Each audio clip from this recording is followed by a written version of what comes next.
the coyotes cry when my day's work is done and the sage grass turns.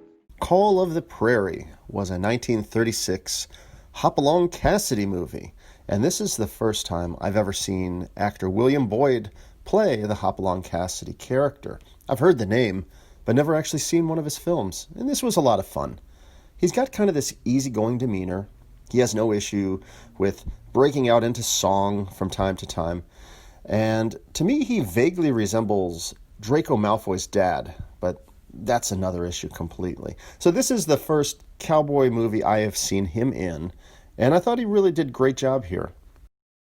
So the story here is that the character, Johnny Nelson, played by James Ellison, he's part of Hopalong's crew, but he kind of leaves the gang. He falls in with a group of bad guys, and that includes George Gabby Hayes, playing the character Shanghai McHenry, playing the bad guy, which is interesting. I've been seeing a lot of films with him.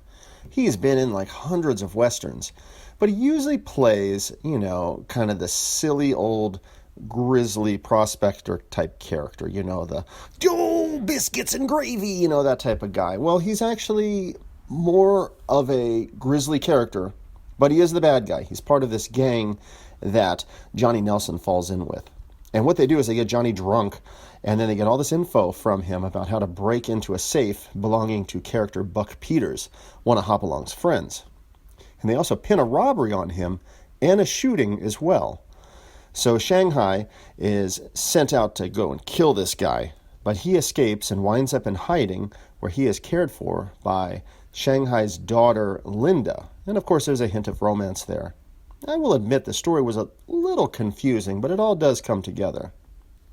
This outlaw gang that's led by character Sam Porter, who's played by actor Al Bridge, who sort of looks and sounds like Lon Chaney Jr. to me of the Universal Classic Monster era. Well, he captures Johnny, and they get him all tied up with this elaborate booby trap gun thing, where the candle will melt the leather strap and then the gun will go off. So, there's a moment of tension if he's going to get out of this trap. So it's really up to Hopalong to show up and save the day. And, I thought it was kind of entertaining. He comes sauntering up to the bad guy's hideout at the end of the film. He's just strolling along like, the robotic Yul Bryner in Westworld, seemingly impervious to bullets as he's picking off baddies one by one. But, hey, it's all fun. And, I enjoyed this Western. Even if the script was a little muddled, I thought all the acting and everything about it was just made for an entertaining movie. And there was an amusing part of the film when we see Chester Conklin play Sheriff Sandy McQueen. He's kind of this over-the-top character who's rolling his R's, and he's generally being goofy as he interacts with the character Shanghai, played by Gabby Hayes, who is pretending to be drunk out of his mind in order to get his crime partner out of jail. All of the goofiness is going on, and then the character Wong shows up, played by Willie Fung, and shows up and momentarily tries to be the hero, but that's short-lived.